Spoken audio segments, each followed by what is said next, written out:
जिस देश में बुलंद हो रहा है जय भीम का नारा, सारे देश में बुलंद हो रहा है जय भीम का नारा, इसलिए जाग रहा है भारत सारा।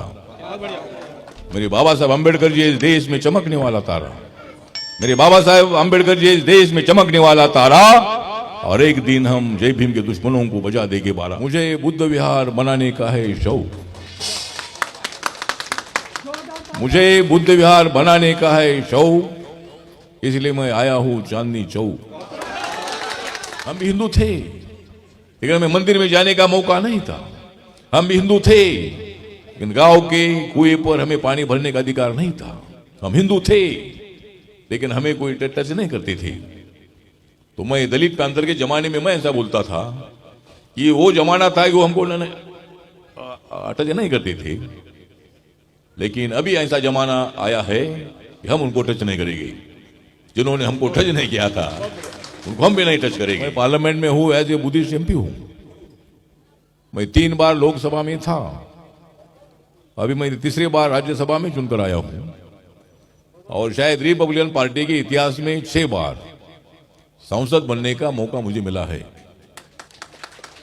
तो आप सभी लोगों का, हमारे सुनील बहुत जी आए थे चंद्रभूति पाटिल के साथ, उन्हें मुझे यहाँ का इतिहास बताया और मैंने तय किया कि चांदनी चौक को भेंट देनी चाहिए। और मैं चांदनी चौक आया हूं आप सभी लोगों को जगाने के लिए। मैं चांदनी चौक आया हूं मैं आप सभी लोगों को जगाने के लिए, और मैं जा रहा हूं तुम्हारे दुश्मनों को भगाने के लिए। तो हम सब लोगों को मिलकर सिद्धार्थ गौतम बुद्ध जी का जो विचार है, सिद्धार्थ दलित नहीं थे, वो क्षत्रिय थे। उन्होंने मानवता के विचार के लिए, आदमी के मन का जो अहंकार है, इस अहंकार को निकालने के लिए, समाज की विषमता खत्म करने के लिए उन्होंने अनेक दिन तक तपस्या की बोधगया में, और वहां उनको जो ज्ञान प्राप्ति हुई वो बुद्धिज्म के माध्यम से पूरे दुनिया के सामने रखी गई।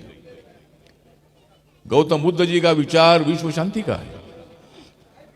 नरेंद्र मोदी साहब जो देश के प्रधानमंत्री हैं, बीच में एक प्रोग्राम हुआ था, सिद्धार्थ गौतम बुद्ध के अनेक मूर्तियां, अनेक अवशेष का प्रदर्शन था। उसका उद्घाटन नरेंद्र मोदी जी के हाथों से हुआ था। मैं भी उसी प्रोग्राम में था, और तब नरेंद्र मोदी जी ने बताया कि हमको युद्ध नहीं चाहिए, हमको बुद्ध चाहिए। तो आज मतलब जिस तरह अमेरिका, इस्राएल, ईरान का युद्ध चल रहा है, रशिया यूक्रेन का युद्ध चल रहा है, इस्राएल हमास का युद्ध चल रहा था, तो ऐसे युद्ध से मानव का संहार होता है।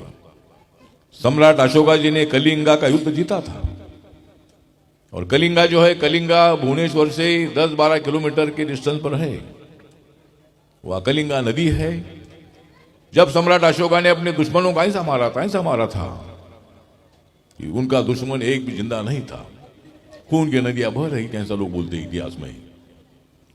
तो इतना देखने के बाद सम्राट अशोक अस्वस्थ हो गए। राजा ने अस्वस्थ होने की आवश्यकता नहीं थी, लेकिन इतना खून बहने के बाद सम्राट अशोक जी को लगा कि भाई ये अच्छी बात नहीं है, और इसलिए सम्राट अशोक भी बुद्ध जी की ओर आए। और सम्राट अशोका के वक्त पर एक बहुत बड़ा धर्म परिवर्तन हुआ। और उसके बाद अगर सबसे बड़ा धर्म परिवर्तन कौन सा होगा, तो हमारे नेता बाबा साहब अंबेडकर जी के नेतृत्व में हुआ नागपुर में। 14 अक्टूबर 1956 को बौद्ध धर्म की दीक्षा बाबा साहब ने ली। गांव के बाहर रहने वाला हमारा समाज, अनटचेबल हमारा समाज, अस्पृश्य हमारा समाज, हम भी हिंदू थे लेकिन हमें मंदिर में जाने का मौका नहीं था। हम भी हिंदू थे लेकिन गांव के कुएं पर हमें पानी भरने का अधिकार नहीं था। हम हिंदू थे लेकिन हमें कोई टच नहीं करते थे।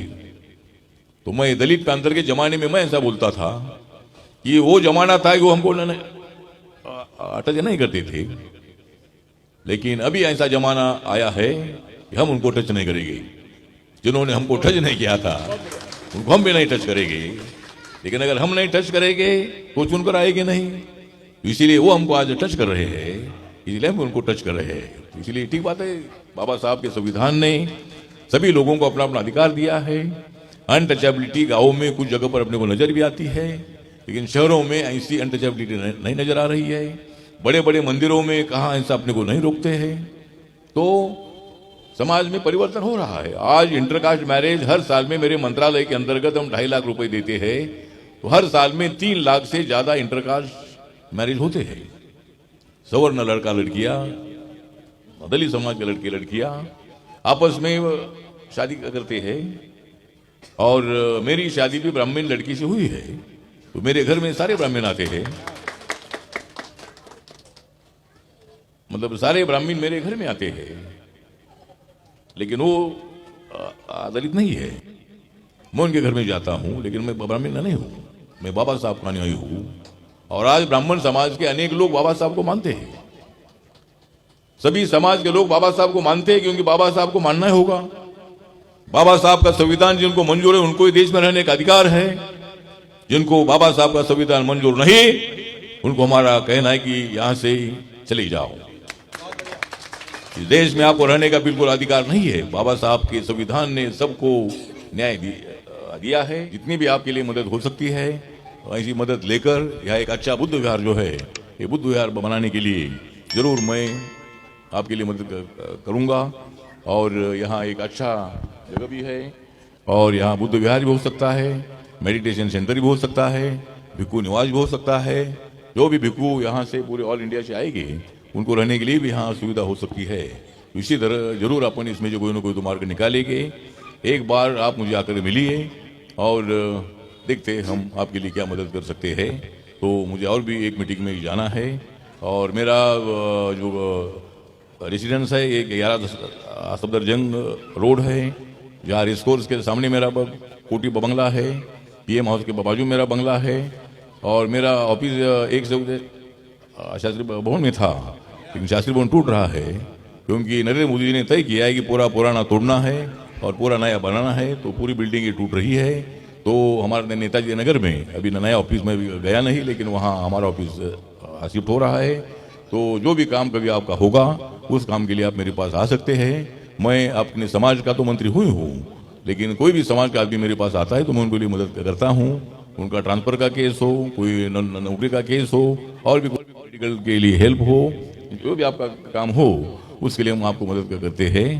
तो इसी तरह फिर एक बार आपका धन्यवाद करता हूँ। और आज का दिन मुझे जरूर रहेगा याद, आज का दिन मुझे जरूर रहेगा याद। इसलिए आप सभी का मैं करता हूँ धन्यवाद। नमस्कार, प्रणाम, जय भीम। और जय देश में बुलंद हो रहा है जय भीम का नारा, सारे देश में बुलंद हो रहा है जय भीम का नारा, इसलिए जाग रहा है भारत सारा।